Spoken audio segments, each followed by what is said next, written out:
National Festival as opposed to the Seattle International Film Festival. The Ten Commandment movies. Oh, they had a whole bunch of movies, but I don't know if it was the Seattle Film Festival. Well, it was a series of an hour movie.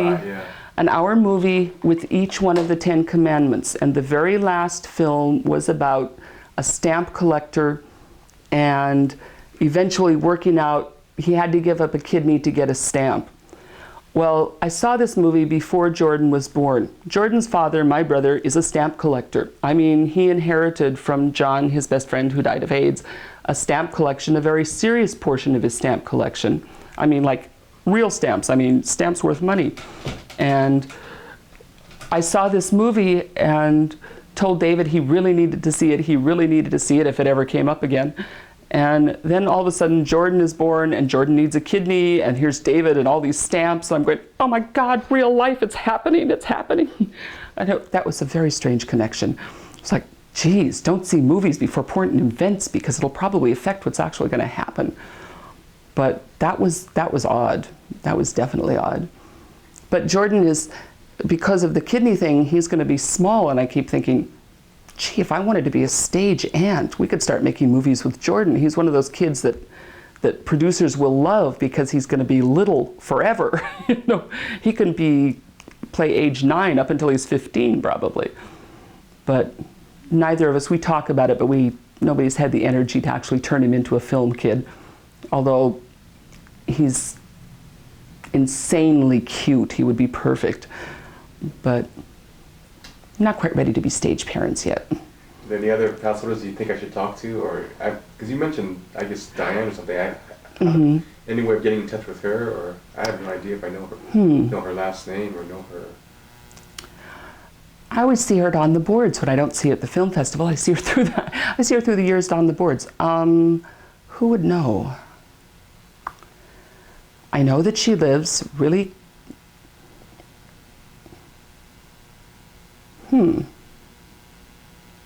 I don't actually know how to get a hold of her.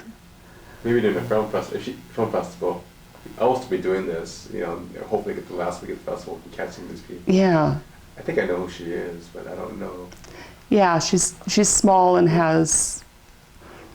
is always at the press screenings and sits up in the back. Yeah.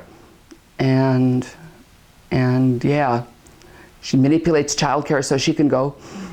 And her husband is very understanding and doesn't let her go to movies the rest of the year after the film festival. So, but yeah, she's somebody who should be talked to. And hopefully Ron Veach will call you. Yeah. I mean, he should be talked to just because, I mean, I've worked with Ron for years. Ron is ultra conservative. I'm ultra liberal. We fight constantly, but I thoroughly enjoy him. He's a really nice, he's a really good person. And one of the things that I think we tend to make assumptions, or I make assumptions, that if you're working in the arts, if you're interested in the arts, if you're doing this, you're going to be liberal. Wrong. That is not true. You can't make that assumption.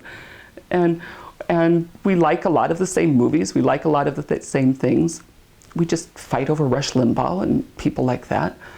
But he's one of the front row sitters. You need to talk to a front row sitter. They are weird people. Who would want to sit in the front row of a movie theater and watch films like that? I mean, that to me is just totally incomprehensible. But he does, and he obviously likes it. So yeah, he should be, like I say, hopefully he'll respond because I sent him your letter. Okay. I'm talking to Tove and Bill tomorrow. So what should I ask her? Because I think she used to help ship the films or something. Mm-hmm. They will probably know more of the original history of it all. I mean, I kind of know.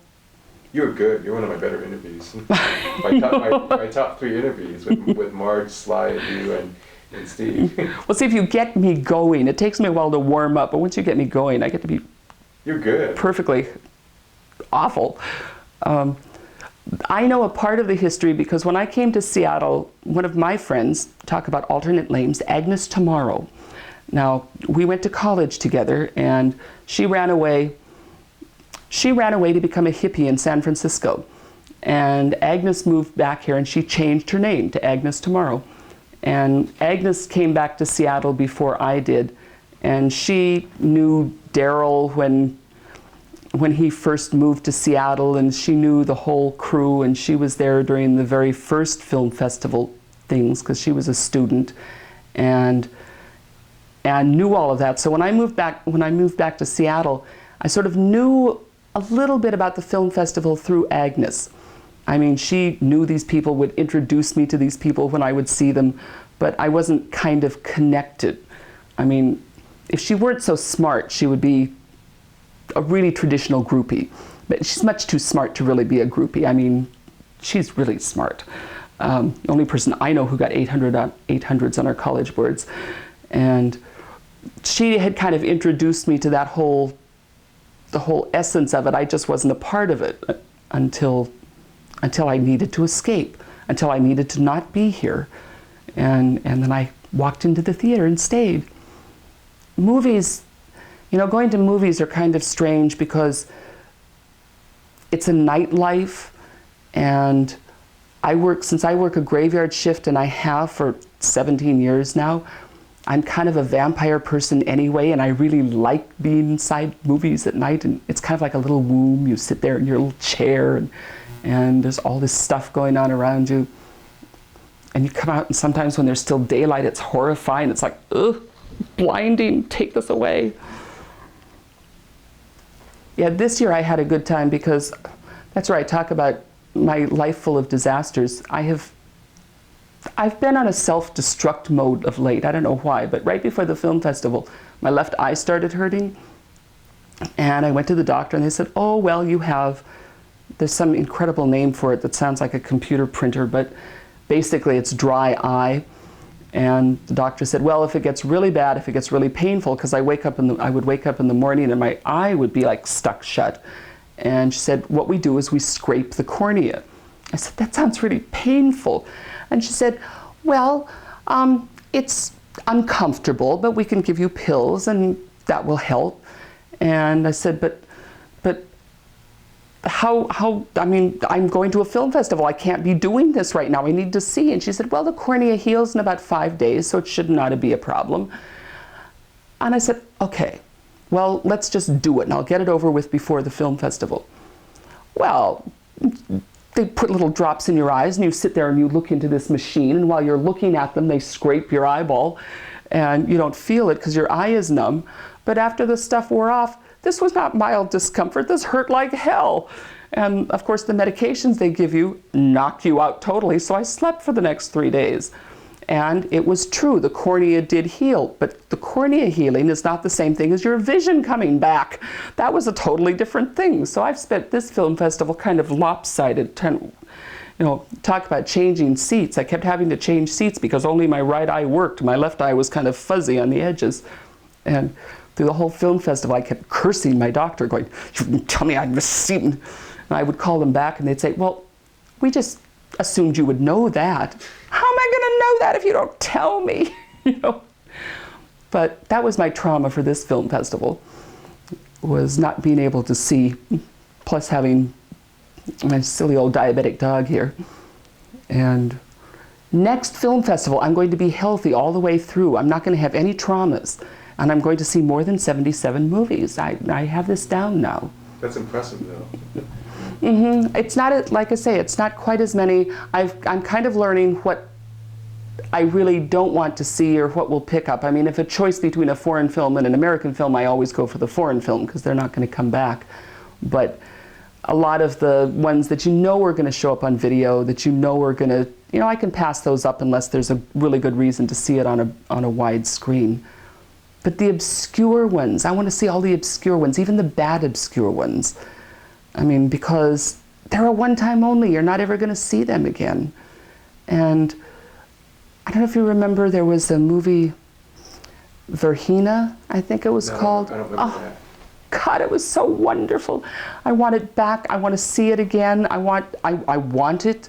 I mean, I think it's one of my favorite all-time movies. And it's lost somewhere out there in the world. If you're ever traveling through Romania and check in at a video store and see if you can get a copy of, yeah, right, you know, not likely. But images that you just, that stay in your mind forever, that you just kind of hold.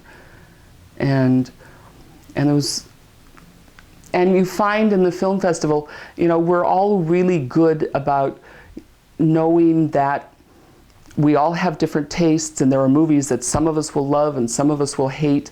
And everybody who's a regular pass holder has developed a kind of respect for it. We don't giggle at each other when you say, you like that one, how could you like that one? I mean, we don't do that. We're pretty respectful of what people will and won't like. But you really start to find who has your tastes, so that when you want to know, you have a choice to make and you can't see both of them, you know who to go to and say, did you see that and did you like it? You liked it, I probably won't. Or vice versa, because, and there are a few people who have seen the same films that you have that are absolutely their favorites and your favorites, and you know, I trust this person with my life. They will know exactly what I need to see. And if they liked, I will like. If they hated, I will hate. And then there are those movies that you go to every year, or I should say directors that you go see every year. I go to see, oh dear, what's his name? Tanopoulos, the Greek guy who this year did Ulysses Gaze. Oh, yeah, okay. I hate him. I go to see him every time. I don't know why I do this. I mean, there must be something about it that holds my fascination, but I know that I'm going to sit there. I'm going to be bored. I'm going to sit there saying, why am I here? I can't believe I am here watching this. What am I doing? And every single year I go to see him. So there's got to be something that appeals to me. Yes, there will be an image. And out of the movies, there is always an image that I carry that I remember. Might be just one image out of 3 boring hours, but that image is a really incredible, fabulous image. And those kinds of things amaze me, that I subject myself to that year after year when I know. But there's an image, there's something magic about finding that one perfect moment, that absolutely perfect moment that you, yes, I waited all week for this exact moment. And it's so satisfying and it's so wonderful. And it's going to be a different moment for everybody. I mean, it's just not going to be the same. But those things are so amazing when they happen. And yeah, worth every penny, worth every horror you go through to get yourself there. Food, you know, we should talk about food at the film festival too. Yeah, somebody has got to get food together for the film festival, because I know we all do this. We all start out with our yogurt and our granola and our water, and we all start out the first several days with our healthy arrangement of food. And as the film festival progresses, and it doesn't take very long to get into it, you know, suddenly you're not eating carrots, you're eating cookies, and you're not drinking your water, you've got soda, and you've sacrificed everything healthy for junk food. Now that QFC is open next to the Egyptian, you're running in and eating grease and all of this stuff. Somebody has got to work out a food system for us there so that we can eat and be rational instead of giving up. I mean, by the end of the film festival, I'm living on lattes and popcorn. I mean, I don't think I eat anything but latte and popcorn for the last entire week of the film festival. Maybe yogurt. When I get home, I have yogurt. But that's it. There's got to be a better way to do that. And we also need exercise machines. You know, if we just had a little walking thing or a little bicycle, especially at the Egyptian where there's room, so that in between films we could just kind of go run it off. Because sometimes you just don't really want to run from here to the Harvard exit. And if we had those kinds of things, it would be massage people. They could make a small fortune on us in the line if we could just get them involved in this. I mean, there are all these little niceties that we really should work on. I don't know how exactly, but because the food, we're all pretty good about not, you know, chewing in each other's ears, but the food does get to be difficult. It gets to be a major trauma. And we start healthy. We start with clean clothes. We start with the best of intentions.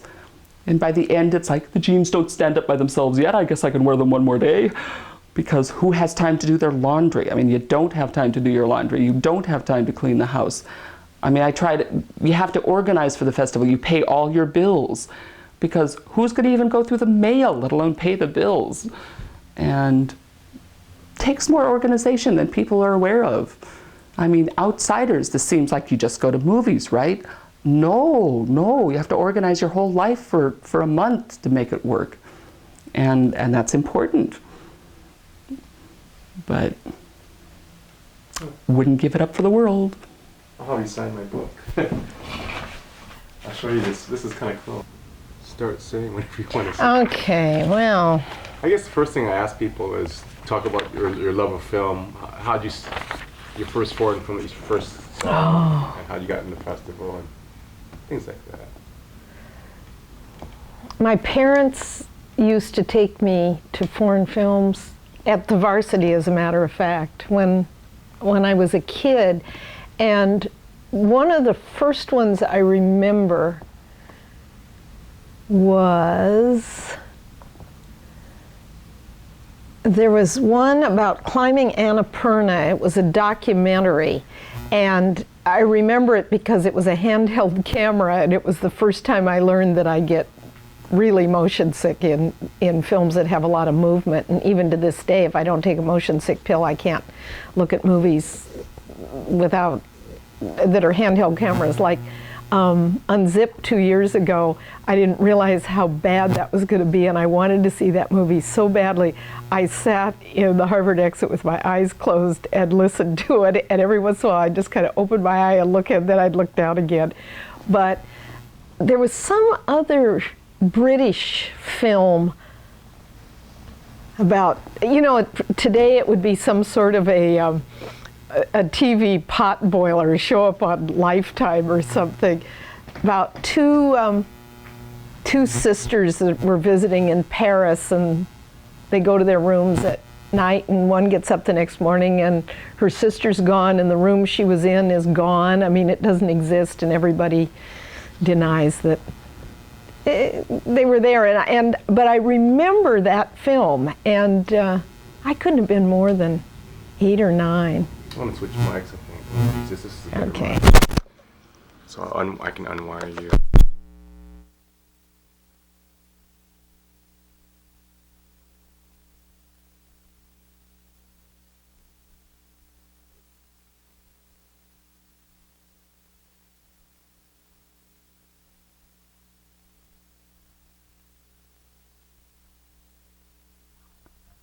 I'll just move the mic when Bill talks.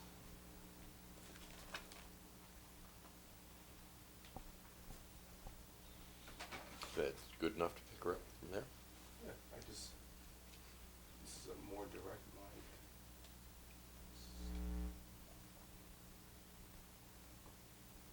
Okay, yeah, it's a lot better. Okay. Now, how can you tell? Oh, you're hearing. You're hearing it. Yeah. Anyway, I've always loved movies, and I never really ever got to indulge seeing as many movies as I wanted to see until the film festival came along, because we were just starting to get VCRs, and before that, if you didn't catch a film in the theater, your only chance was to see it on network television, all chopped up with commercials years later. And it hasn't been all that many years you've had the ability to just go see any film you want by renting it. And that still doesn't compare to the theater experience of seeing it in a movie theater with an audience and no interruptions. So, but yeah, the film festival, I was able to indulge watching as many movies as I wanted. So I've always Want to say? jump in. Who, me? Yeah, when did you start watching movies? Oh, I started watching movies when I went to the Saturday afternoon serials for 10 cents. Those are the great movies. Yeah, right. So how'd you get involved with the Seattle National Festival? I heard you shipped films. Yeah, well, I started by volunteering with the festival in 1980, and I volunteered for several years doing various things, working with the publicist and working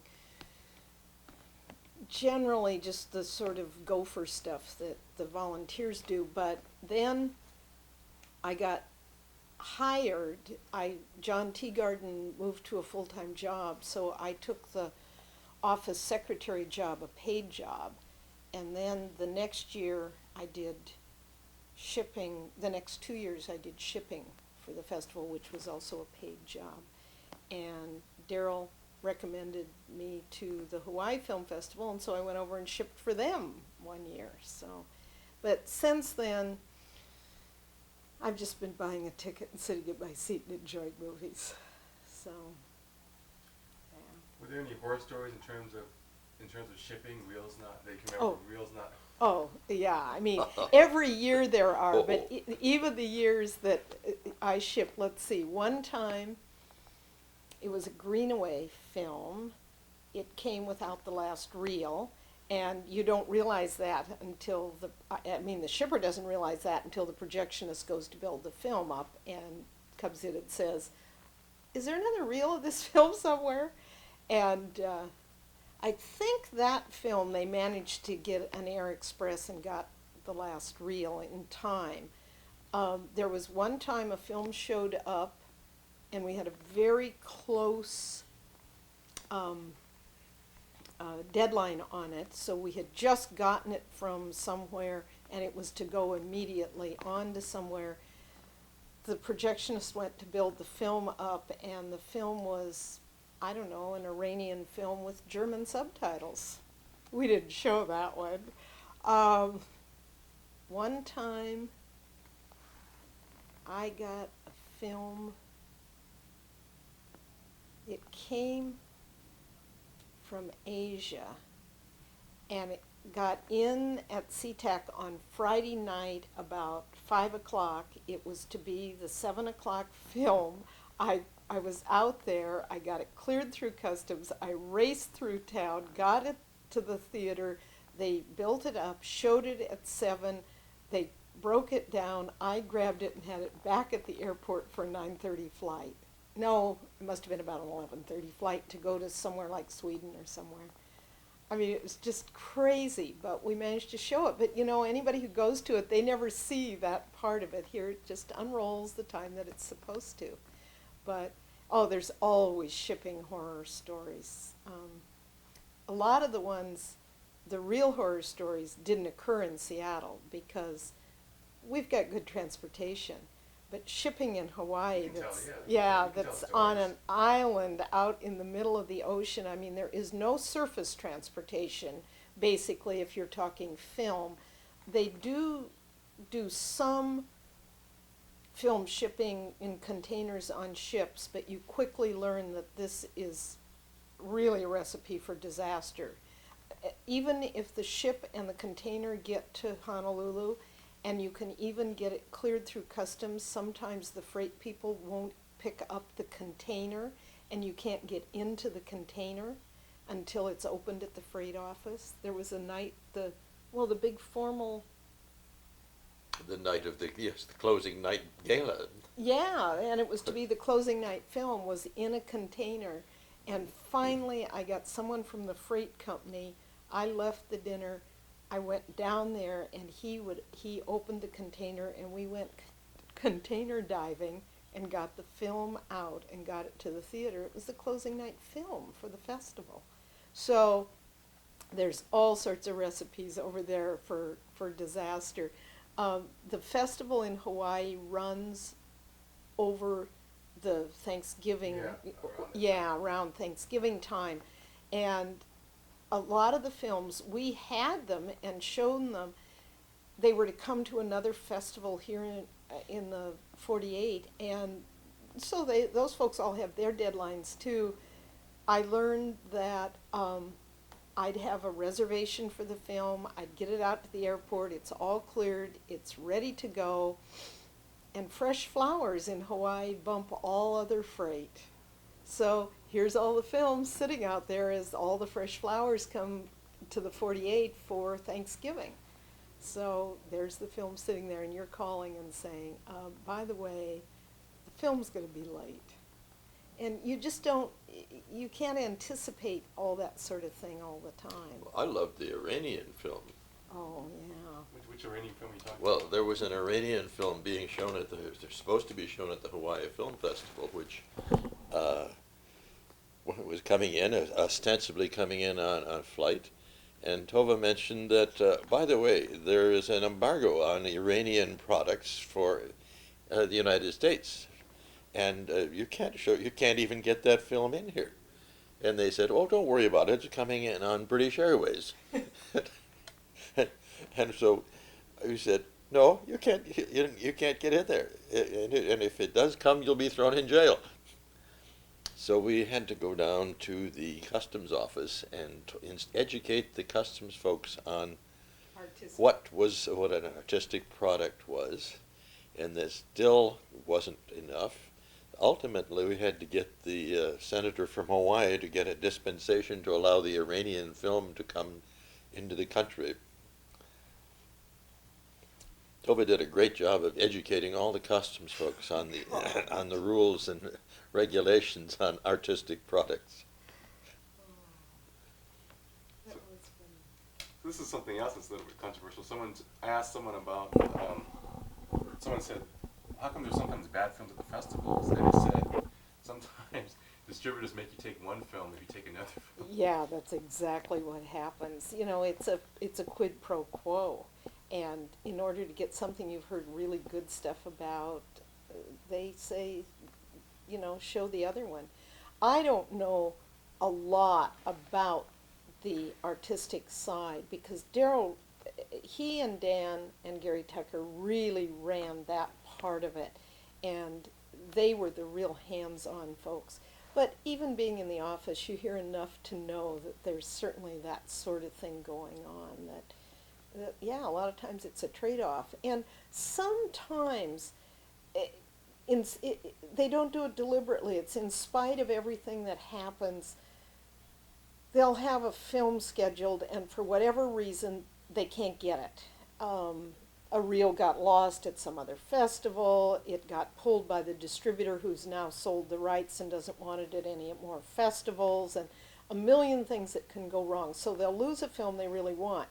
Now they got to scramble, and by this time, they haven't got a lot of research time, and they'll take a film on the basis of some other festival saying, well, it seemed to go okay at our festival, or the audience liked it, or we heard good things about this, or a distributor who says, I've got a great new little film that just popped up and it hasn't had a showing and you know it looks real good. Well, you get it and it's a real dog. Eventually you learn which distributors are reliable and not, but then you can't always say no because sometimes those are the little gems. So, but yeah, and this festival doesn't always know it's going to be a dog. It isn't like they sit there and say, well, we got 2 or 3, because it's a money festival for them, and if they always show bad films and get a bad reputation, certainly they're not going to last as a festival. So they don't want to show bad films, but they just don't always know. And sometimes they don't get them in advance far enough that they can take a look at it and say, oh, no, not this. You know, it'll show up from another festival a day or 2 early, and they're really committed to it. So, yeah, it isn't always what they choose. Well, that's true of virtually any film. You never have advance. It's never there long enough in advance so that you can really evaluate it.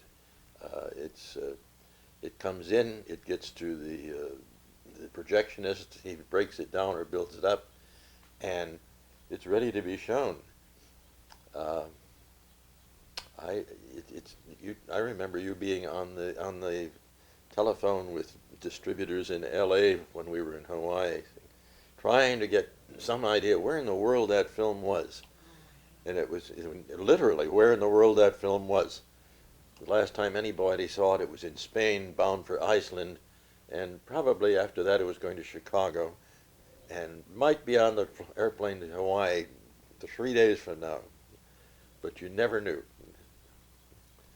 Well, remember when I was trying to track down the Indian film, they were doing a a Sajat Ray retrospective at the Hawaii Festival, and so we had a lot of films coming from India, and several of them were being hand carried, and some had come from another festival, and some were just being shipped from Hawaii. And one of them, it was supposed to arrive in a certain time frame, and I didn't know what airline, because there's no Indian airline that comes to Hawaii, so it's obviously going to come on something else, and I didn't know what else, and it didn't get there and didn't get there. I hadn't been notified by customs that we had a film, so I finally called the distributor in India, a call that I had made reluctantly, having had lots of experience trying to call India. First of all, the time change problem, and second of all, the Indian telephone system. So I finally do get someone, and he assures me that it had actually gone out on an Air India flight, and he was able to give me the date, the time, the flight number, etc., heading for somewhere, I don't know, Saudi Arabia or somewhere. And at that point, it was going to get transferred to another airline. So I say, can you tell me anything? No, he can't tell me anything more. Why don't I call the Air India air freight office in New York? That would probably be the easiest thing. So I do. That's a little bit easier. It's still got a time problem, but I finally call them, and I give him the information about when the film was actually consigned and put on a flight, and now can he tell me where it is? And he says, no, I'm not able to tell you that. And I said, doesn't your computer show when you gave it to the other airline? And he says, ma'am, we are a very poor country. We do not have a computer for our air freight. I'm thinking, this airline operates worldwide, a major airline, and it's not computerized. I don't know if their passenger lists are even computerized. It's amazing to think that they can operate in the world like that without a computer. It's just, it turned out it finally showed up on a continental flight, I don't know, somewhere, Hong Kong or Guam or somewhere. But I had no idea where it was or when it would come. So it's a game when they program the festival. They have to guess when the film's going to come in or something. Yeah. Sometimes you're real sure. If it's coming from a festival that's going to end 2 weeks before Seattle starts, and it's coming from a U.S. festival, say Minneapolis, you know that, barring major disaster, that film's going to get shipped out within a day or two of it showing from Minneapolis. It's got 3 weeks to get here. It's going to get here in plenty of time. And in fact, lots of the films, that's how they determine what they show at press screenings. Oh. Yeah, that the films those are the films that are here. And in fact, that's what they'll do to the major reviewers, Hartle and the PI and the Weekly, those reviewers, they'll say, these films have already come in. What would be the ones that you would choose to see highest priority? Because they're the people that are going to write the reviews and sell the tickets and push the festival. And so they'll say, well, gee, of that bunch, this one, this one, this one, and this one would be a high priority for me. But a lot of times they would like to take a look at a film that's going to show early on, and they're not going to get any chance, or they might get a chance the day before. That's why sometimes the press screenings, you wonder, why in the world did they screen that on Thursday afternoon, and it's going to open on, or it's going to be on the festival on Friday? Yeah. But it's because the film didn't get there and a reviewer really wanted to see it and needs to see it, so isn't going to have another chance because of something else. So yeah, a lot of times it's simply the arrival and departure of films that will dictate what shows at press screenings. And sometimes that also dictates where they put a film in the festival. Obviously, if it's, when they can get things from Cannes, they can't get those until nearly the end of the festival, and that's why we don't get a lot from Cannes, too. And also, Cannes is run so they can sell the film, and once they sell it, they usually don't want it at festivals. But, yeah, there's some films that are going to be real dependable. I shipped a film from the Seattle Festival one time to a festival in Utah. That's where it was going to go next. But that festival in Utah wasn't going to be for 3 months. But the film wasn't going anywhere else, so I shipped it down, and that festival just kept it for the 3 months till they showed it.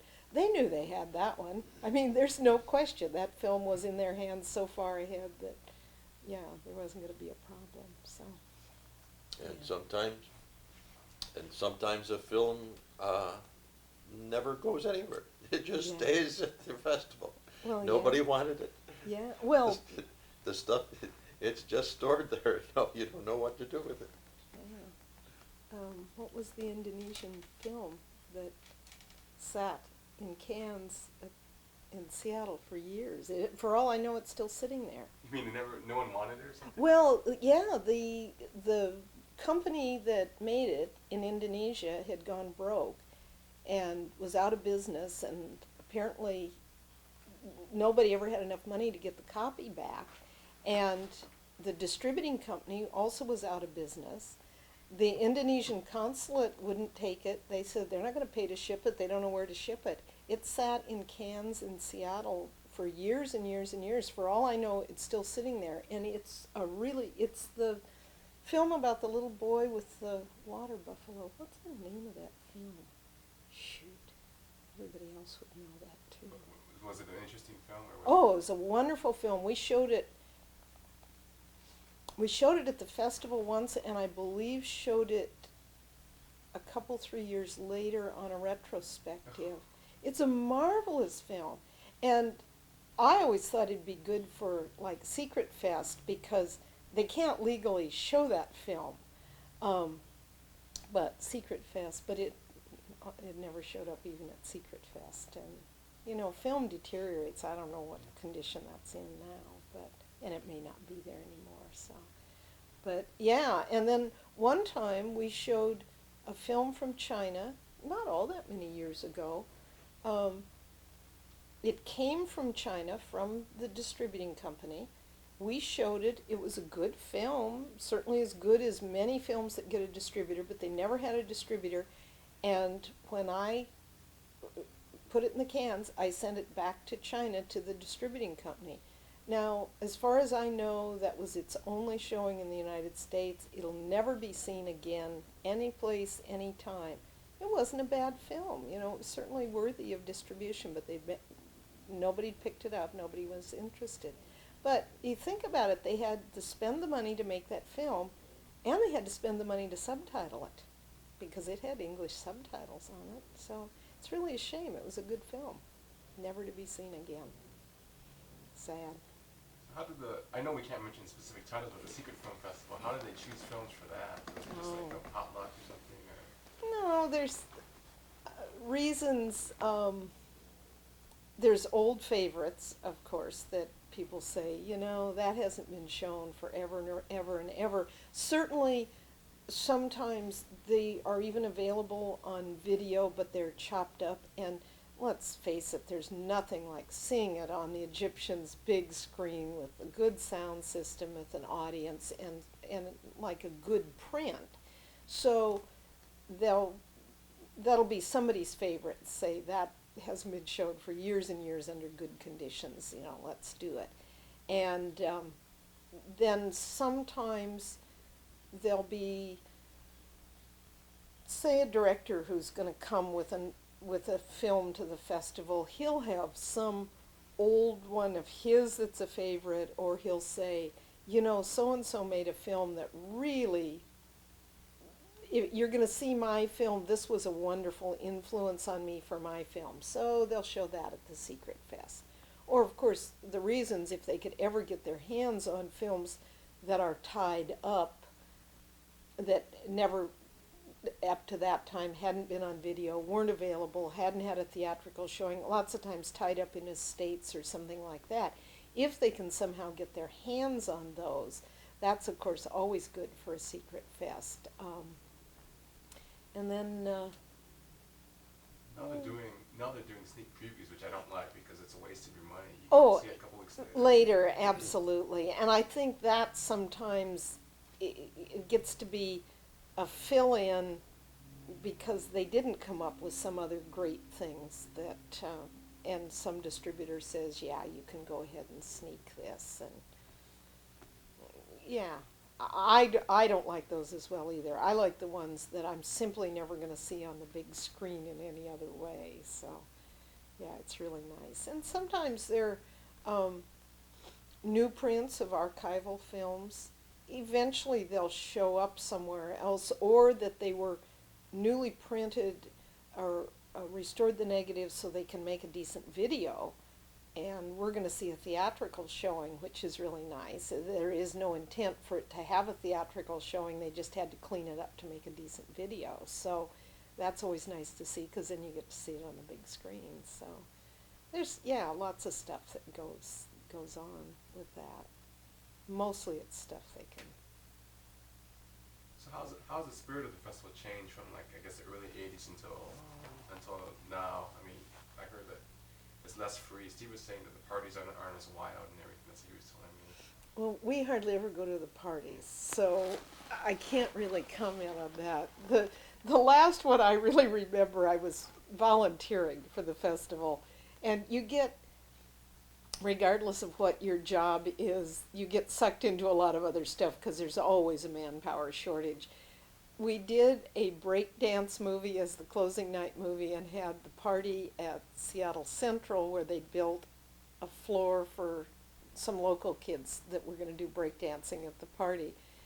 And the food for the party was going to be hot dogs and potato chips and sort of the American junk food thing. And we cooked the hot dogs in the basement of the Egyptian, down in the commercial kitchens that belong to the Scottish Rite Temple, in these huge big pots. So we've now got the hot dogs in the boiling hot water in these great big pots, which we then put in shopping carts and schlepped across the street to Seattle Central. So here I am, standing at the corner waiting for the walk light, wheeling my boiling pot of hot dogs across to the college. And that's kind of the last party I remember. We generally don't go, so I can't really tell the tone of the party. The festival, of course, there's lots more films, lots more venues. It's changed a lot. I'm sure that using all those theaters, since I know from the experience in Hawaii, is a logistical nightmare to move all those films around to all the theaters, and schedule that and organize that. And of course there's some sense, I don't know if it really shows in the product, but of course we've changed from a profit-making film festival, or the attempt to make a profit, I mean strictly a private commercial thing, to a non-profit. I think that's probably helped with the, it's given them money to do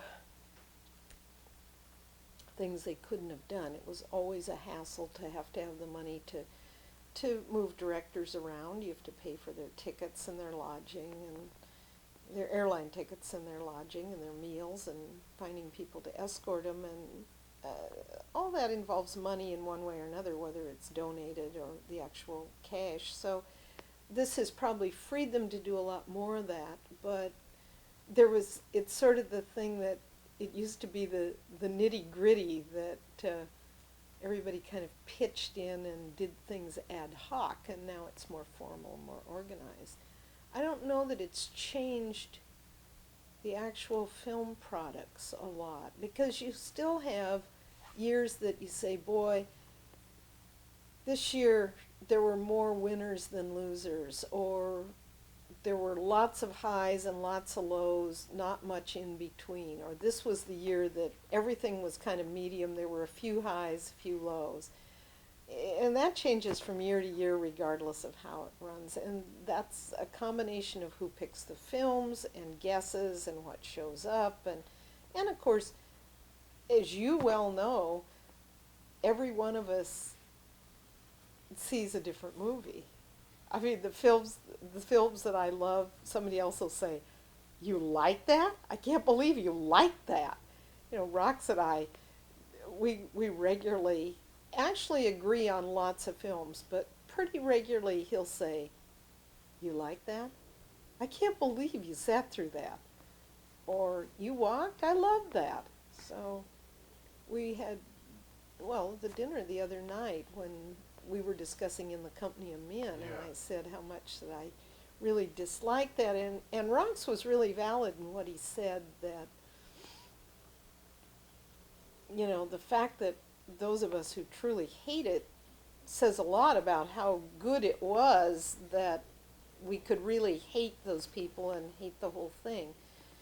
And I said I felt like I wanted to go home and take a shower after it. I just really, it just left a bad taste in my mouth. And I've still, since he and I talked about that, I've been trying to decide whether he's right in that it was really good and I just, that it affected me the way that the director had in mind, or whether my first reaction was, this is a really mean, nasty little story, and I don't think it needed to be told, or I didn't need to see it.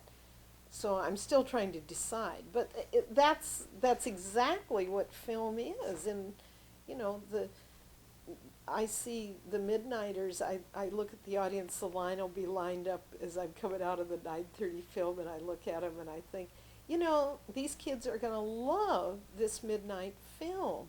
And if I were their age and going through their place in life, I probably would too. It just doesn't interest me anymore. So, and it's sort of nice, there's a pretty good spread so that almost everybody can find something they like. Do you remember any festival incidents? I guess someone told me about, I guess Diane had a baby during the festival, and there was I guess a lesbian film. That might have been before you were there. No, The Silence of M, the one that they rioted and tore up the seats. Talk about that. Oh, The Silence of M. I had seen it on a press screening, so I wasn't in the audience that night.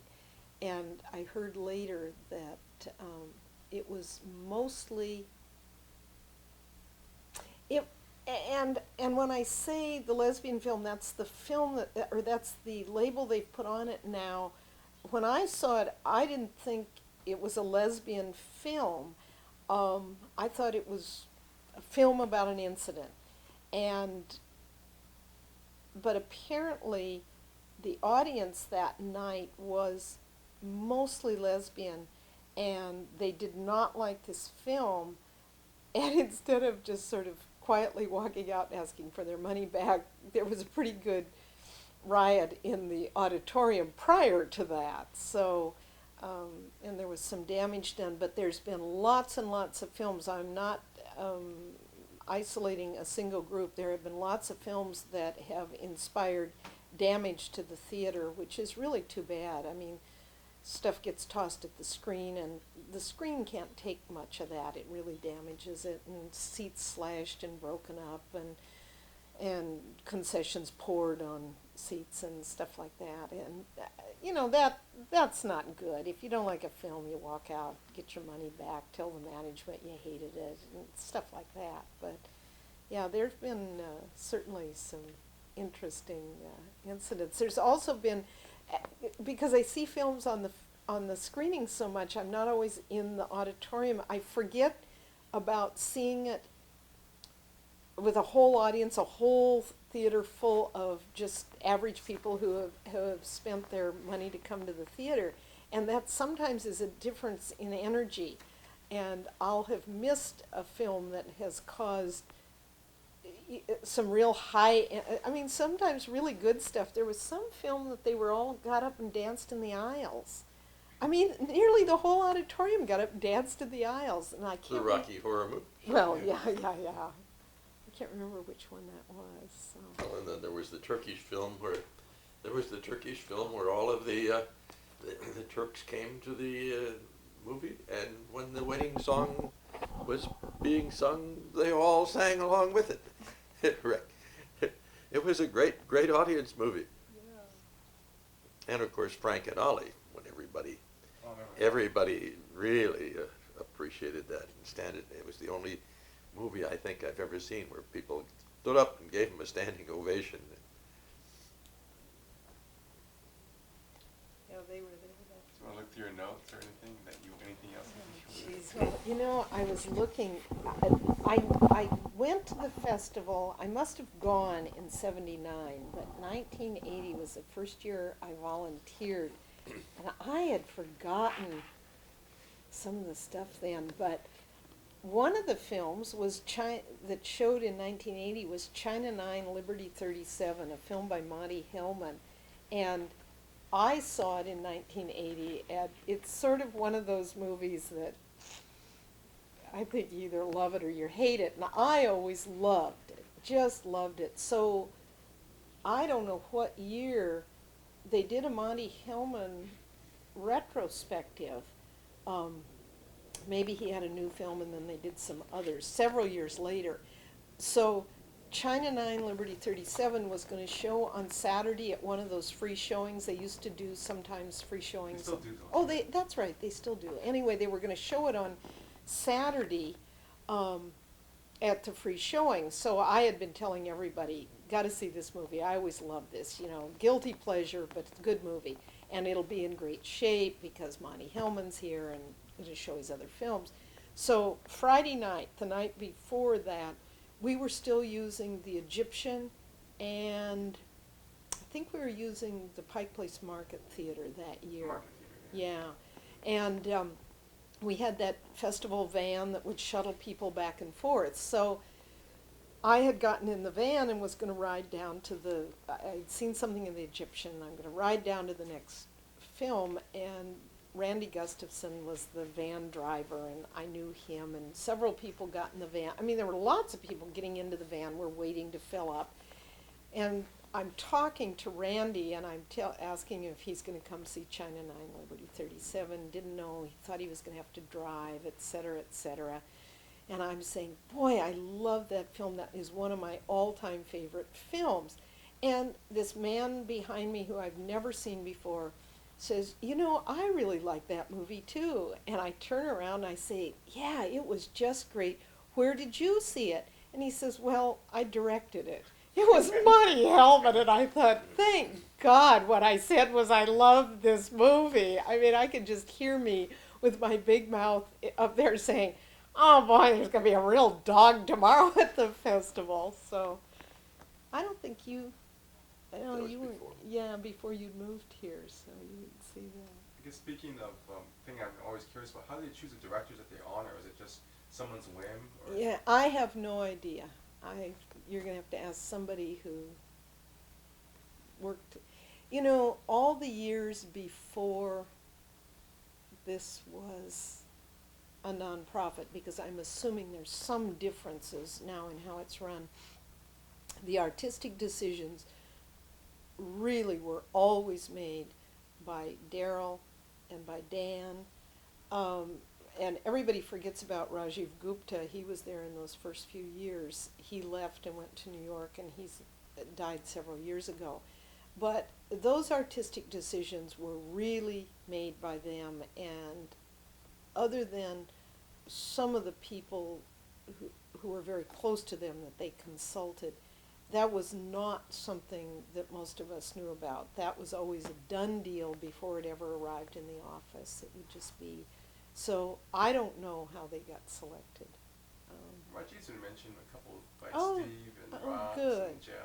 Yeah. So what kind of person was he? Did you know him? I didn't know him very well. My best memory of him is walking into the Egyptian when they were moving from the Moor up to the Egyptian, and walking in, and the auditorium lights are on. It's during the day, and Rajiv is standing there with the paints and the paintbrush and drawing all those little Egyptian motifs on the pillars around the seats, around the seating area. He did all those originally. I always thought that was great, you know, here he is decorating the theater. Yeah, I didn't know him very well, but I certainly knew he had a lot to do with the artistic decisions at the first, but yeah, he left before I really started working in the office. Gary Tucker, if you can talk to him, he had a lot better handle and was far more part of the artistic decisions. So he could maybe discuss. Yeah, he's been mentioned a couple of times. He's kind of been ousted from the festival just as an auction, I heard. Yeah, well, that's why I'm going to say something I don't want you to use. Cut Yeah, I this know. out. He was really a big force at the festival and really added a lot to the festival. And that's not to take away from anyone else, but he was a real positive big force and somehow got into personality clashes and got ousted. So it's too bad, but he does have a lot of knowledge from the years that he was there. I mean, the years I was working in the office, he was a major force in making a lot of the day-to-day decisions that had to be made when films dropped out and when they added. I mean, certainly in consultation, but he had a real good grasp of what was going on. So I don't know how he'd feel about talking about. Oh, he certainly had lots of positive experiences. In a fan club, Steve. Oh yeah, I mean the Gary Tucker fan club buttons. I have them. You have one. Yeah. Gary was and is a really great guy and a great personality. So yeah. Just want to share your journal. Yeah, share your journal, brother. Well, no, I don't have anything too much to say to that, but I've been thinking about it seems to me that the festival has become more even, fewer highs, fewer lows, certainly better managed, smoother, but not quite as exciting as it was.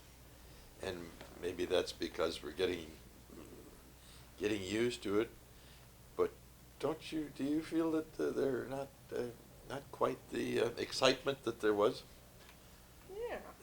Yeah, it certainly some of the infuriating aspects of the management of the theaters, the seating, the showings, the unannounced changes have become far fewer. But in the process, some of the excitement, I think, is been lost. You can read, if you see anything, you can share your journal, anything you want to share. Well, Oh no, observations. I've just some reviews of some of the films that were there. You know, I just stumbled across, My Brother's Keeper. Remember that one? Oh yeah. Which one was? Yeah. That was just a couple of years And The ago. Children of Nature, Iceland. I haven't seen that one. No, it was 1992. Just some of the films that were particularly memorable. We generally feel that if it's made in Iceland or Norway or maybe Sweden, it's a good film. But that also brings up the changes in countries. World politics. Yeah, world politics. And not even just necessarily world politics, but I'm looking at the 1980 folder or program and realizing prior to that how many Dutch films we got. I mean, the Dutch film industry was really producing films and especially Dan and Daryl also had some close connections, so we got things like Turkish Delight and Kati Tippel but the Dutch film industry seemed to be turning out a lot more films, and now the sun has kind of set on them, and of course there was the era of all the Australian films, and so countries seem to rise and fall, the film industry, about films that are really worthy of international attention.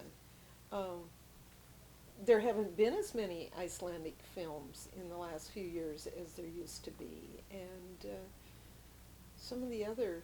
Iran's coming back, though, isn't it? Yeah, and of course, for a long time, clearly there was no film industry, there was nothing going on in a lot of the Eastern Bloc countries in paroxysms.